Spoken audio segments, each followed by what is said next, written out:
Blunier. Hilliard? Here. Leach? Here. Menold? Here. Newman? Here. Parrott? Here. We have a quorum. If you join me in Pledge of Allegiance. I pledge allegiance to the flag of the United States of America and to the republic for which it stands, one nation, under God, indivisible, with liberty and justice for all.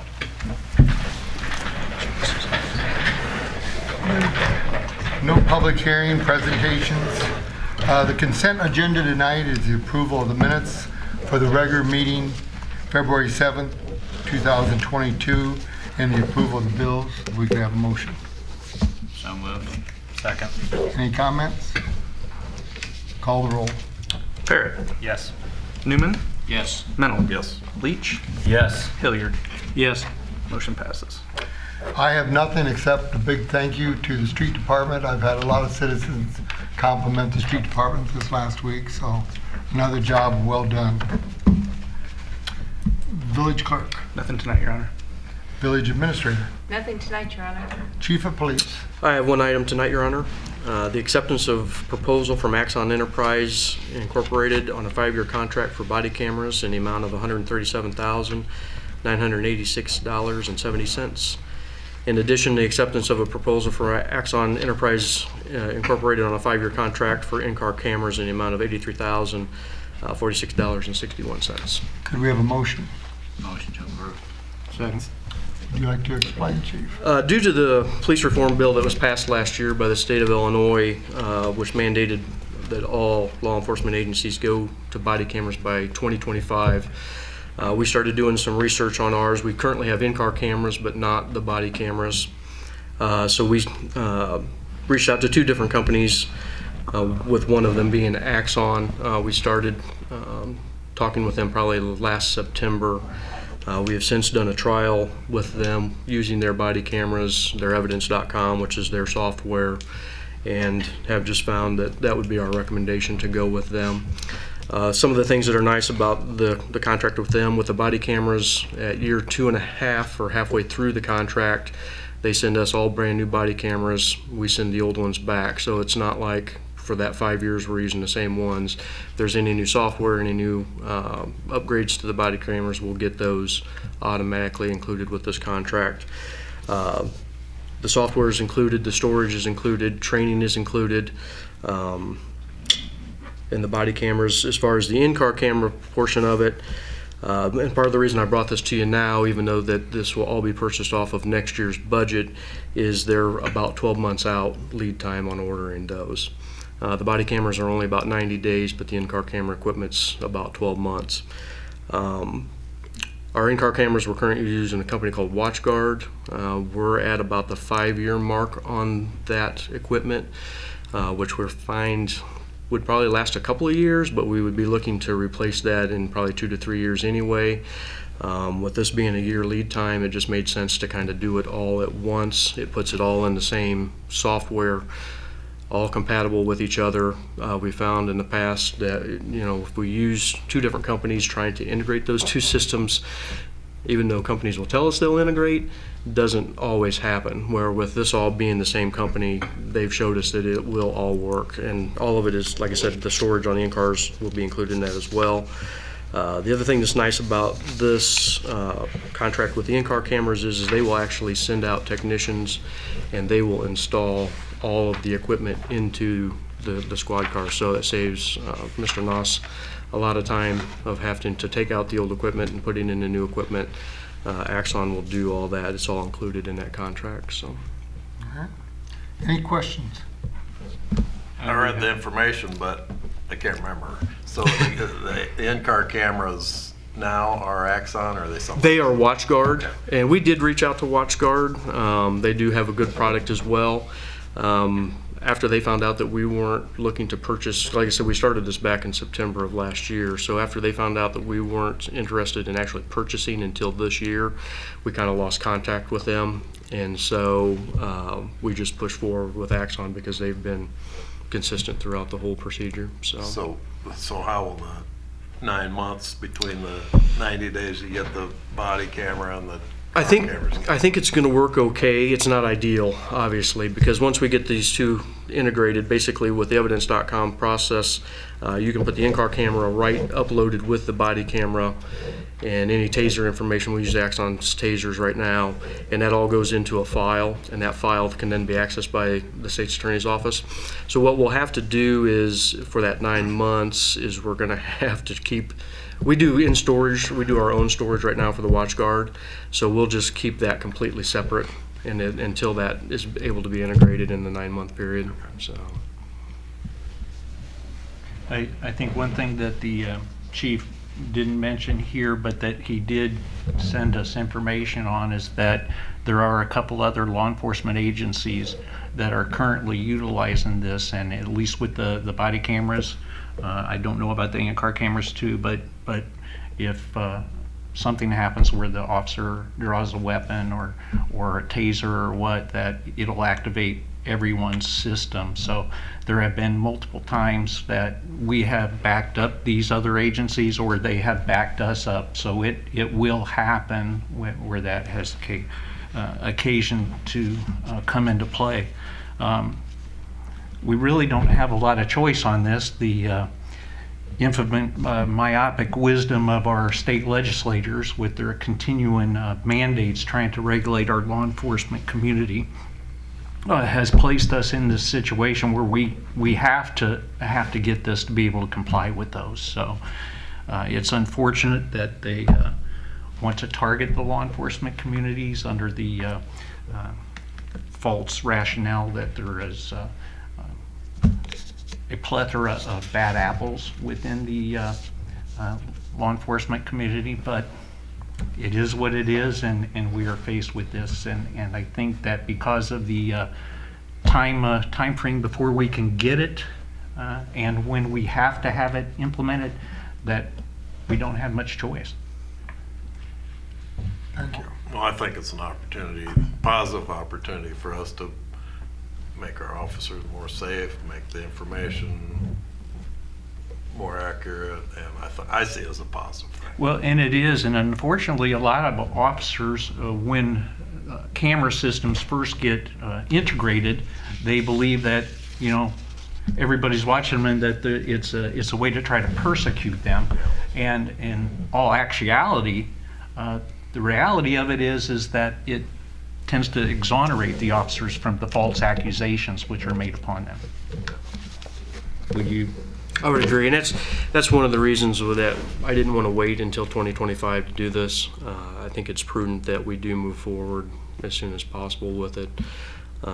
Like Mr. Hilliard had said, Trustee Hilliard had said, you know, Tazewell County has going with Axon as well. I know East Peoria is in a current contract that when it's over, they're going to look at Axon as well. Pekin Police Department is going with Axon, and like he said, there are a lot of unique things that work together, you know, by all of the agencies being on that same system. So I would agree with you, Trustee Meadow, when you told me. I thought it was positive. We got new tasers, we have the cameras, protect the officers. So if there's anything else, call the vote. Leach. Yes. Hilliard. Yes. Newman. Yes. Menold. Yes. Parrott. Yes. Motion carries. Corporation Counsel, Nothing tonight, Your Honor. Director of Fire Emergencies. Nothing at this time, Your Honor. All right. Director of Public Works. He has nothing. Zoning Enforcement Officer Nothing tonight, Your Honor. and Village Trustees. Trustee Leach. I have two items tonight, Your Honor. First one is a quote from Hart Technologies out of East Peoria for phone equipment at the fire station on Cortland and the fire station on Adams Street. We have at those locations, we currently have phones through Frontier, and the administration building has IP telephones using Motel equipment. And so looking at replacing the equipment that's both at Cortland and Adams Street with new equipment, but with that there will be some changes as far as phone lines are concerned. We have some phone lines that are at Adams Street that I think a remote call forwarded to Cortland. When they did the building out on Cortland 12 years ago, apparently they never actually transferred the lines to Cortland Street, a couple of the lines. So they're actually dead-ended or connected at Adam Street, and they do a call forwarded to Cortland Street. By going to IP, I assume we'll use I3 broadband. We will save about $200 a month in telephone charges because what we're paying Frontier, we should save about $200 or so a month by going to IP through I3 broadband. The quote that I have from Hart is for a total of $25,805.60. Before I make a motion, I just want you to understand that there's, if you read the quote, you'll see that they exclude potential some issues, so there could be some additional charges as well. And there's also probably about $1,000 cost for I3 broadband to connect a line for power over Ethernet PoE circuit to provide power to some of the equipment as well. So the total cost on here, the way it states from Hart, is $25,805.60, but the village will also have to coordinate, I'm sure Hart will do it, but with I3 broadband, and it's probably going to be about $1,000 for that, and there could be some extraneous charges. So I move that we approve the two phone systems for Cortland and Adam Street. Second. Any questions? You second it? Any questions? One thing I'd like to point out, the phones that they currently have, they no longer make. So they've been kind of piecing things together, moving phones from rooms that aren't as used as often, so that they have phones in places that they need them. Because it's the original system that was put in there 12 years ago when this building was built. So just like computers, they wear out and then they aren't replaceable at that point. Fire Chief, you have anything you'd like to add? No, I mean, and we're also looking at the potential to be able to integrate our system with the downtown existing system as well. So calls could be transferred between the fire station and City Hall and vice versa. So it makes it a more of a singular system within the village. If something were to happen and, everyone gets called out of the fire station, they're going to could set it up where they just push a button, it would automatically forward all calls to the village hall so that we could answer any incoming calls while the fire station's unoccupied. So. And they'll know that it's coming from the fire station, so they'll be able to say, Morton Fire or something along that line.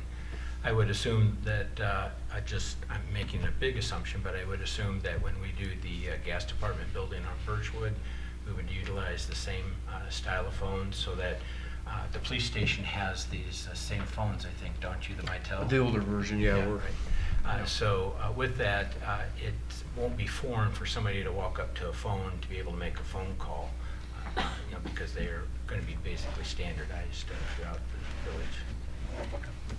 I had a couple questions on kind of Go ahead. reasoning, and Julie Go ahead. actually answered kind of my Okay. questions. The system's old and we need new. The one thing, it was last fall, Joe told me that I think the last time they needed a phone, they had to buy like a refurbished, it's like the cost of a new phone type thing. And so it's like, what do you do? We're paying more for a phone than we should, but also we may have a few extra here so that if one goes down, we'll still have one to replace it, type thing. So I might not have heard you right, but so the village hall has these, We have Motel phones also, a different model, but the same. I assume they're all can be integrated together. through Hart. Yeah. And the public works departments all have Motel phones, so this way, if something were to happen, a major disaster, they can all be networked together and we could, have one call center operating if need be. And just our phone numbers had become kind of a mess. We're able to actually eliminate like 5 non-published phone numbers in this process by just integrating the phone system into one. So, over the long run, it will save a certain amount of money just eliminating the cost of wireline phones, which seems to keep going up and up. And one other thing I had, I gave permission to include in here is there's 2 or 3 hours of labor that they're going to utilize to go to the Adams Street station. There is still equipment that's there from when the police station was there that is still live, but at this point, nobody really knows what's vital, what can be, disconnected. And when we ever vacate that building, we're gonna need to know what needs to go where, and that's where all the radios are controlled through for the sirens and everything go through that building. So this way, it's a lost art, basically, knowing actually hardwired telephones. The gentleman that works at Hart, he said he's probably one of the few left in the area that knows how to actually look at a landline and trace it through. So hopefully by the time he gets done, if something happens and we do vacate that building, we'll know what's can be just moved and what can be trashed, and we won't have to spend money at that time to figure it all out. Any other comments? Not, call the roll. Mennel? Yes. Newman? Yes. Parrot? Yes. Leach? Yes. Hilliard? Yes. Motion carries. Thank you. Any trustees have anything else? One more item, Your Honor. That's right, you do. It's all right. I have it right here in front of me. That's okay. Last item is about a week and a half or so ago, Mayor Kaufman, Village Administrator Julie Schmick, and myself met with Civic Systems to discuss some software changes and additions. We did that by way of a Zoom call. The thing that I requested of them was to give us a quote for changes that asked for. And so we have a quote here. There's 2 different items for you to understand. On the quote from Civic Systems, there's a total of $5,300 for the software that we asked them to provide. And then you will see that there's also an annual support increase for that software that would be $875. So I move that we approve the purchase of this, and I'll explain it if there's a second. No second that. Okay, so what asked them to do was 2 things. For our utility billings, for our utility customers, asked them if there was a way for us to email our invoices to our customers instead of mailing them out as a hard copy. We can still do both, but my thought is that if we email a copy and they allow us to deduct the payment, as we currently do with about more than half of the utility customers, that we could give them a monthly discount of $1 a month, for us to do this. We don't have to pay for the piece of paper. We don't have to print the bill. We don't have to buy the envelope. We don't have to have the envelope printed. We don't have to put postage on it. We don't have to fold it. A lot of things.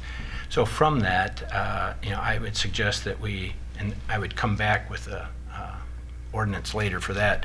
But the idea is that if we can entice them to allow us to email them the bill, and we get them to, if they aren't already, get them to allow us to withdraw the money from their checking account in payment, that we would then grant them that $1 a month discount. Trying to encourage people to allow us to do that so that we can also then save the time and or labor of people having to just handle the paperwork. We have a printer, of course, that prints it off, and we have a stuffer that folds it and stuffs it as well. But just the handling of the mail for village people, to me, it's one of those mundane tasks. If we can eliminate it, I think we should. But if somebody wants to receive an email of their bill and still get a paper copy, I'm not saying that we give them a discount. They have to be willing to eliminate the paper copy being mailed to them. We can do that through the software change that they would provide here for us. as well. So then the next thing is we have hotel motel taxes that we collect. They currently fill out a form and they mail it in with their payment. I asked them if there would be a way that we would be able to utilize software that would allow them to go online, fill out the form online, and then submit it to us, and we would automatically deduct the amount from their checking account that the report shows. If they do that, maybe we could offer them an advanced discount as well or something. But the idea is to try to automate it. They're already sending it in manually, but if they don't have to fill out the form, mail it in, address the envelope, put the stamp on or whatever, can we give them a discount? But I want them to do it because then we have the documentation that gets backed up, regularly from our system. We would have a copy of their report and then a copy of, our, withdrawing it from their checking account. And we wouldn't have to have quite as many files, I think, as we do now. But the big advantage, though, is that we have Airbnb or bed and breakfast that may go through whatever agency they do, that are not currently paying hotel motel taxes. And by letting the system keep track of that, first we would have to put in who is a B&B, but then the system can automatically send them a notice saying that you need to fill out your report. If they fill it out online, we can offer them maybe a discount, like I said, but now we have a record of it. But if they don't, if we try to draw the money out and it doesn't pay, we can just keep track of it better through the software being provided to us by Civic Systems. So the idea is one, we need to start charging B&Bs the hotel motel tax. Is it 5%? 6%. 6%. Okay, so 6% that they're not getting charged. It's not fair to current hotel motels who are getting charged 6%.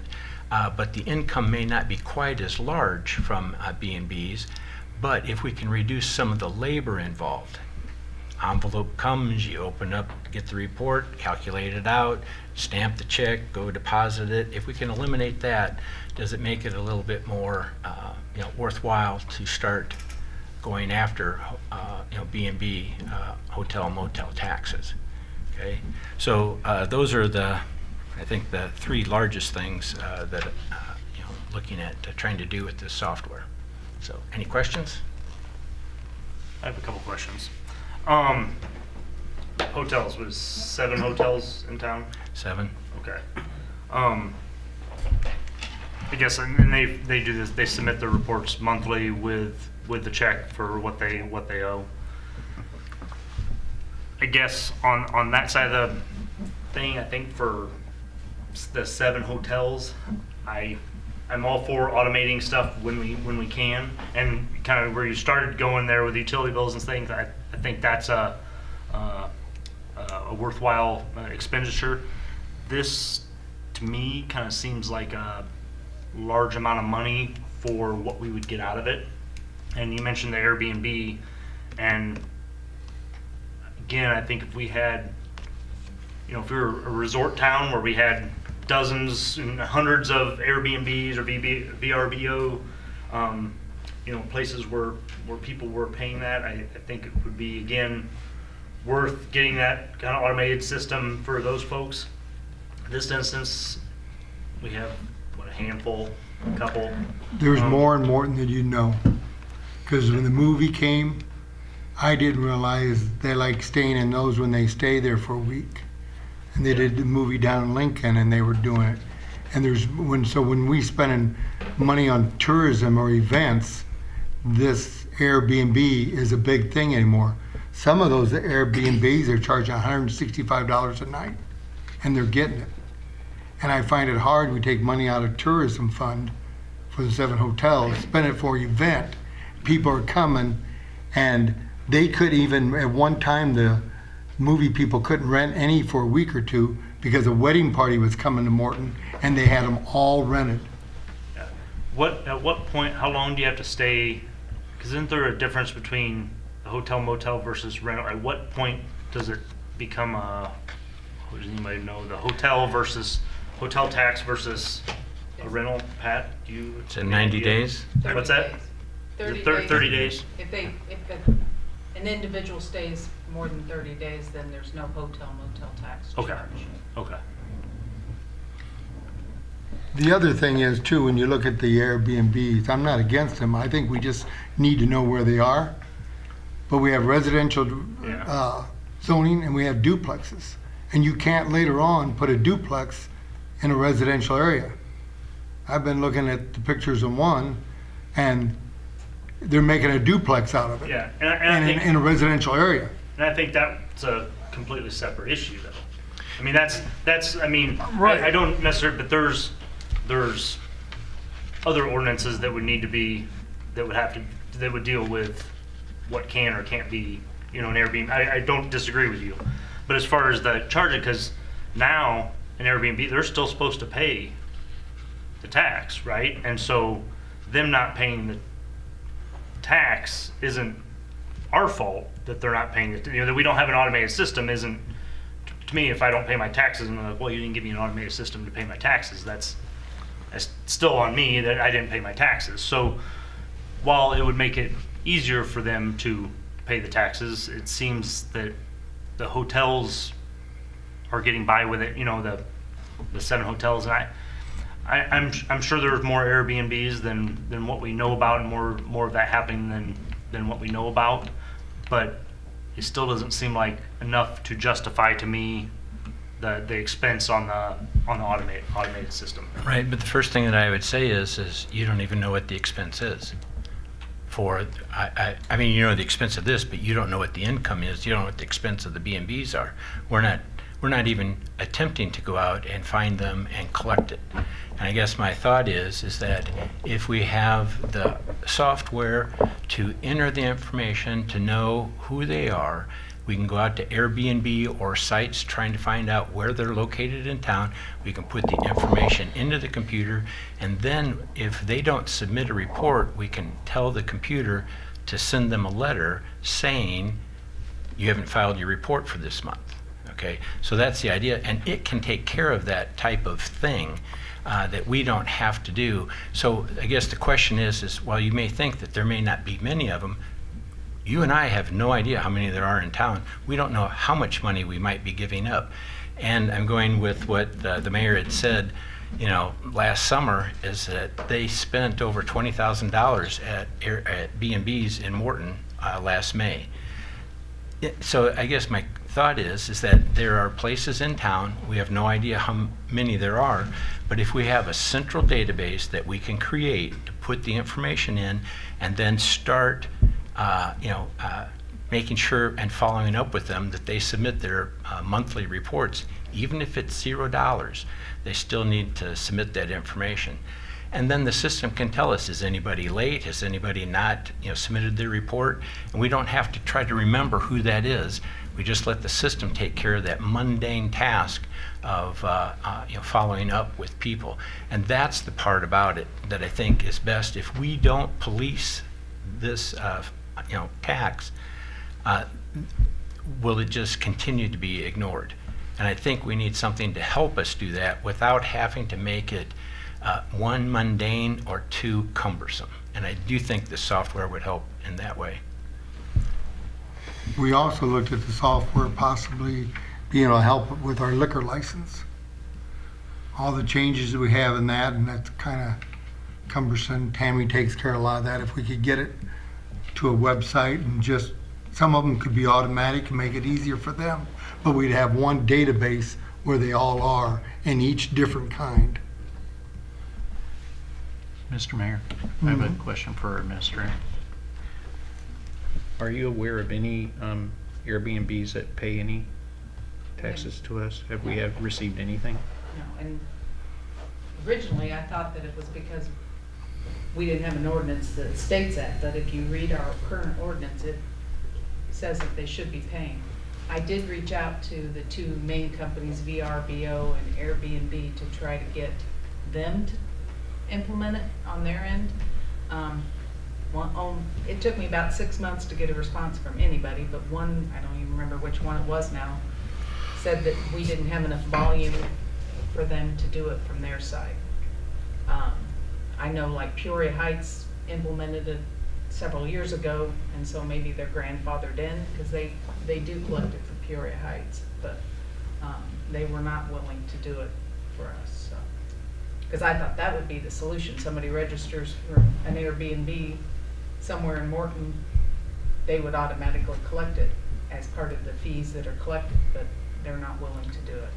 They'll still, I mean, you can have fees on there besides the, the charge of the room, whether it's cleanup or whatever, but I'm gonna guess that they can just put that there's a 5% or 6%, hotel motel tax, so that they can still collect it. They're just not gonna remit it to us, but they'll remit it back to the B&B, and then they'll pay us. And I looked on the one site, and the one had the, I think, $165 a night, plus they had a $53 cleaning fee and a $33 administration fee. And we have in the ordinance, they should be paying the 5% fee to Morton. I agree with you that I want to collect that money.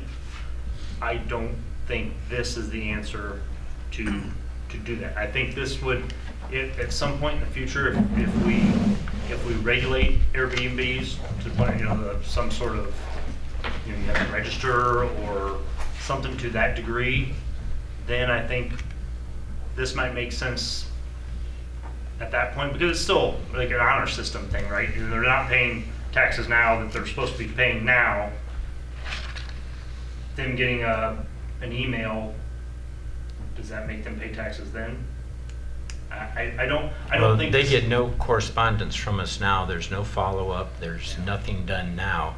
And I guess what I'm saying is that you can look at the 7 hotel motels and think because we're receiving a lot of money that it's not necessary. But the thing that I would say is it's because if they have a lot of money, we're not really after them.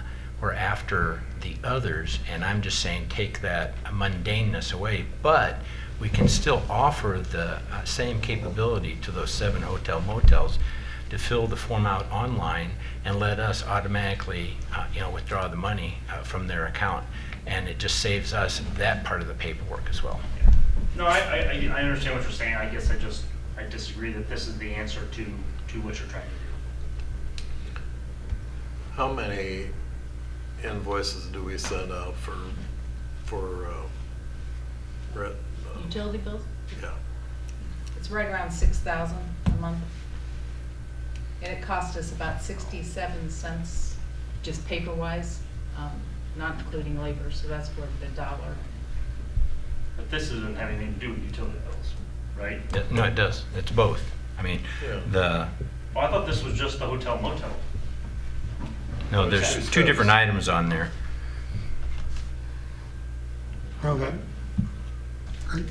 I misunderstood it. Yeah. I thought you were talking about the future, you wanted to do it with utility bills, but this was just hotel motels.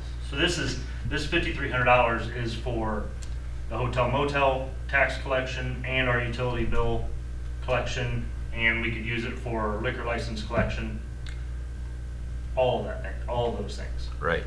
And whatever else we can think of. Trustee Okay. Leach, I have a question on the annual support increase, $875. Is there a period of time that they can't increase it greater?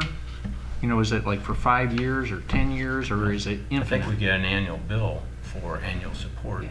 It's around 17,000 right now. Yeah. Right. Okay, I'm still confused. Bear with me. So on this thing, it's license fee, the business tax collection.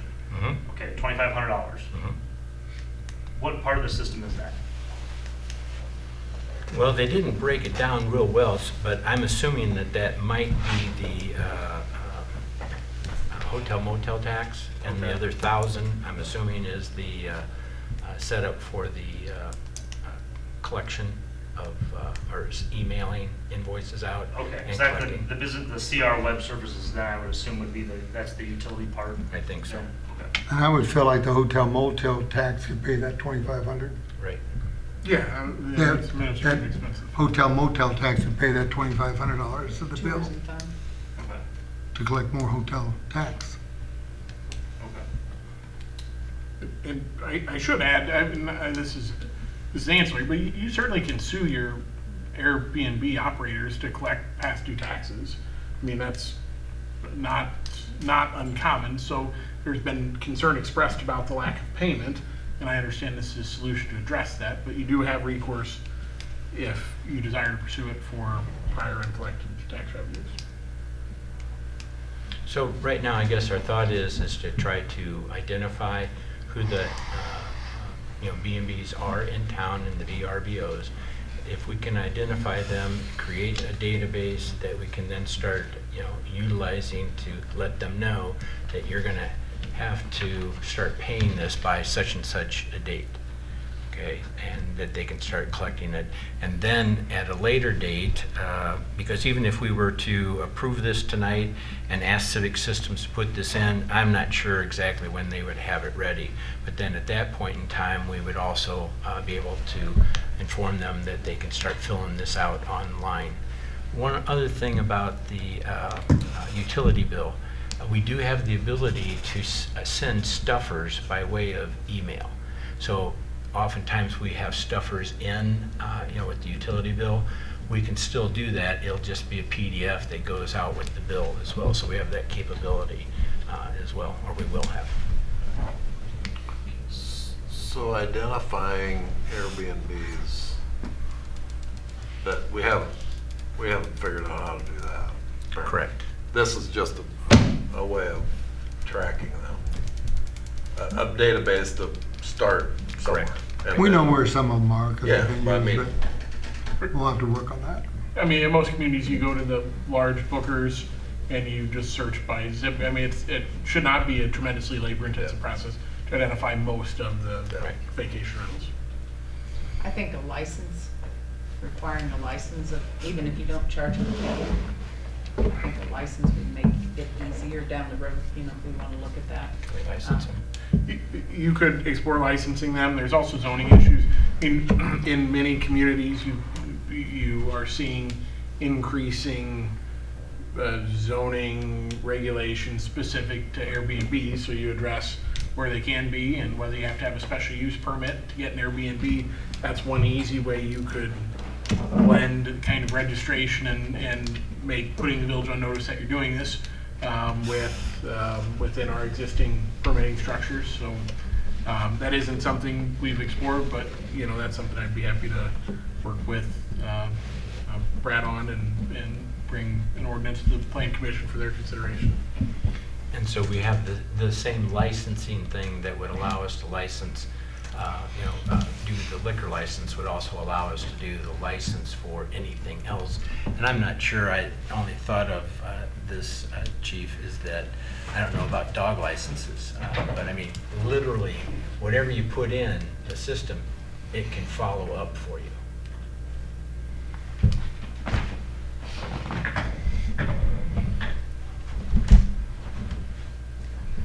Any other questions? Yes, but I don't know what they are. Guess how is this like an all or nothing deal? Like where it's, okay, Well, my like motion- I'm right on now- board, right- utility bill collection, I'm on board. I think understand. from the hotel, motel, and Airbnb, I don't disagree with you on trying to collect from the Airbnb, and I think that's a great idea. I understand. I don't think this accomplishes that goal. I heard on the TV this weekend, Airbnb made $1.5 billion this year. Yeah. But again, I don't It's disagree. the new that wave where people want to stay. be good to collect that. I don't think this accomplishes that. And I guess I would like to vote for can I mix? No, you I guess- can't mix, the motion is this, okay? And so all I can say is vote your conscience, and then we'll see what happens. You have the ability to move for an amendment, and then if you were to make a motion for a second, we got second on the amendment, then you vote on an amendment to the original action. And the one thing I would suggest is, I would presume that portions of the quote they provided would change if you cut it. So I wouldn't assume you could just strike that line because the training would go down, support increase would go Yes, down. that's- I would So assume that. as if well, that was the so. will of the majority of the board, then somebody could pursue an updated quote after this meeting if tonight's action fails. And if it's something that, this business tax is a module they offer that we've just never had before, if it's something where they have to pull a part out, they might charge you even more to create, Create it. Special order you know, more than this. it's different than what they normally provide, so. Fair. Okay, so we have a motion on the floor. We're ready to vote? Call the vote. Hilliard. Yes. Parrot. No. Leach. Yes. Newman. Yes. Mennel. Yes. Motion carries. All right, thank you. Is that all you have, trustee? That's it, thank you. Any other trustee have anything tonight? If not, we don't need executive session, so if we can have a motion to adjourn. So move. Second. All those in favor? All right.